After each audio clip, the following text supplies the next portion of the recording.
네, 러시아군이 우크라이나 침공 20여일 만에 이곳에 파견한 병력의 15%를 잃었습니다. 장군의 무덤, 탱크의 무덤이 된 우크라이나에서 고전이 계속되면 러시아가 핵 사용을 위협할 수 있다고 미 국방부는 우려했습니다. 국제부 호준석 기자 나와 있습니다. 어서 오세요. 어서 오십시오. 안녕하십니까. 예, 협상은 잘 진행되고 있다는 소식이 들렸는데 다시 교착 상태에 빠진 것 같고요. 네, 협상은 좀 난항인 것 같습니다. 예, 공격은 계속되고 있습니다. 조금 전 양 기자가 말씀드린 리비우라는 곳은 이게 우리 대사관뿐만이 아니라 서방 쪽의 주요 시설들 대사관들이 다 가 있는. 그러니까 그런 말하자면 곳이군요. 지금 우크라이나 안에서는 서방의 근거지랄까요, 이런 곳입니다. 러시아도 알죠.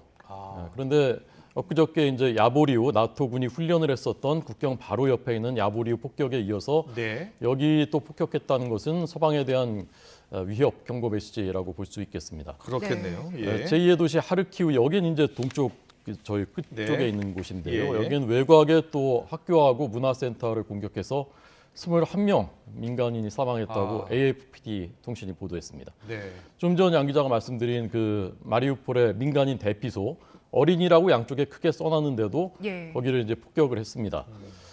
그런데 이제 러시아군은 자기들이 한 것이 아니다. 이것은 우크라이나의 나치주의 조직이 한 일이다라고 주장을 했습니다. 그런데 이런 식의 주장을 이제 여러 번 합니다. 그런데 근거는 제시하지 않았습니다. 지금 마리우폴에서 피난 나온 그 피난민들의 증언을 들어보면 예, 말로 옮기기도 참 어려운 얘기인데요. 시신 썩는 냄새가 거리마다 진동을 할 정도라고 합니다. 지금 마리우폴 현지에는 AP통신 그 기자들이 실제로 있습니다. 그래서 찍어서 보내고 있습니다, 영상들을. 예. 저도 이제 그 영상들을 오늘 봤는데 네, 네. 과장이라고 하기 어려울 정도로 그렇군요. 차마 방송에 내기 어려운 그런 처참한 화면들이 많이 있고요. 예, 예. 시신이 곳곳에 뒹굴고 있는 그런 장면들이 실제로 네. 촬영이 됐고 이 국제 적십자 위원장 마우로 위원장이 이렇게 표현을 했습니다. BBC 인터뷰에서 마리우폴의 현재 상황은 마치 세상에 종말이 온 것과 마찬가지인 상황이다. 이렇게 얘기했습니다. 네. 지금 민간인 피해 상황도 그렇지만 러시아군들의 병력 손실도 예상보다 많더라고요. 네, 지금 이제 양 기자 7,000명 사망했다고 하고 14,000명에서 21,000명이 이제 부상 추정됩니다. 그러니까 병력 손실 부상자까지 하면 러시아군이 그쪽에 보낸 병력의 15% 정도를 이미 20일 만에 예. 손실을 입었다. 네.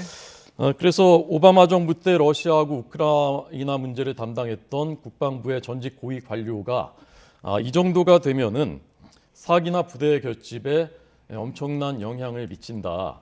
더더군다나 병사들이 왜 싸우는지 이해를 못할 때는 더욱 그렇다. 예. 러시아군의 지금 상황인 예. 거죠. 그래서 지금 자꾸 벨라루스 병력을 참전시킨다, 뭐 시리아 용병을 참전시키다 하는 얘기가 나오는 것이 러시아에서 예. 바로 이제 이런 상황 때문인 것이고요.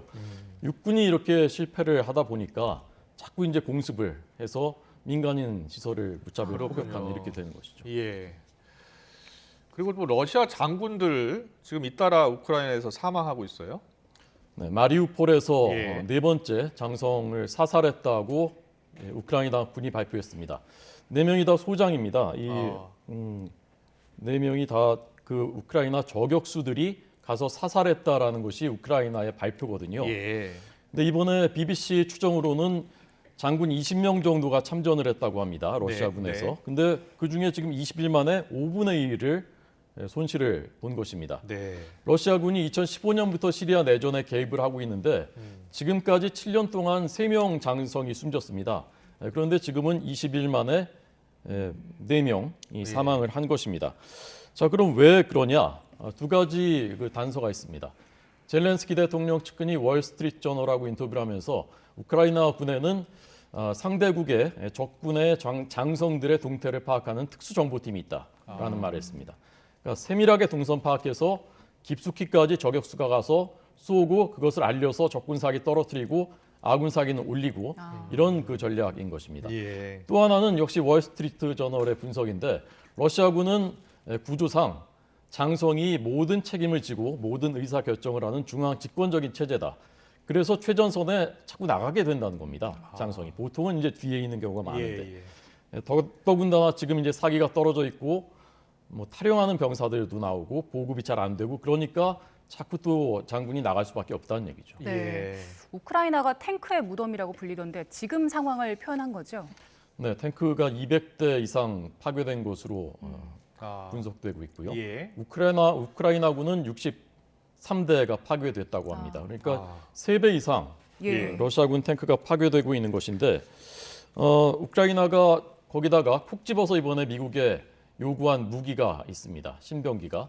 이게 스위치 블레이드라고 하는 드론입니다. 드론. 드론이요. 그래서 어제 이제 바이든 대통령이 추가 지원 서명하지 않았습니까? 예. 그러면서 이제 여기 100대를 이 스위치 블레이드를 보내기로 했습니다. 네네. 결정했습니다. 요 300 모델은 이건 배낭에 넣을 수 있는 정도로 아주 가볍고 사람을 겨냥하는 겁니다. 네. 그다음에 이제 600은 차량이나 장비를 겨냥하는 그 모델인데 이게 투입되면은 전쟁 양상이 바뀔 수 있다라고 보는 전문가들도 있습니다. 그렇군요. 예, 이게 가서 예.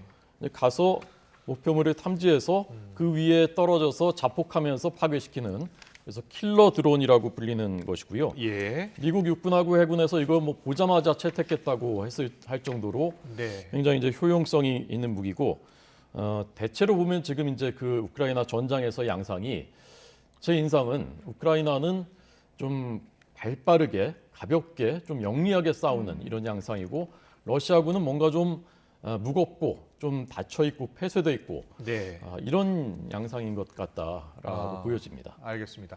지금 뭐 여러 신무기 킬러 드론 이야기하셨는데 대전차 미사일도 지금 큰 역할을 하고 있다고 들었거든요. 네, 사실 이게 결정적인 역할을 하고 있는 거죠. 예, 이번에 예. 서방에서 지원한 대전차 미사일이 17,000기가 우크라이나에 가 있다고 합니다. 현대전에서 유례가 없었던 네. 규모라고 합니다. 아, 특히 이제 미국제 제블린하고 그 영국하고 스웨덴이 만든 NLAW, 엔로라고 하는 건데요. 네, 지금 저희가 그래픽으로 준비했습니다. 네. 이게 이제 투어버텍 발사라고 하는 것이 위에까지 쭉 올라갔다가 예. 수직으로 떨어지면서 아. 탱크의 이제 가장 상부가 약하거든요. 네. 그래서 상부를 파괴시키는 거죠. 그렇군요. 네, 예. 그래서 이게 뭐 기당 3,200만 원, 엔로는 예. 그다음에 제블린은 9,900만 원이니까 쏠 때마다 그 정도 돈이 나가는 것이긴 하지만 네.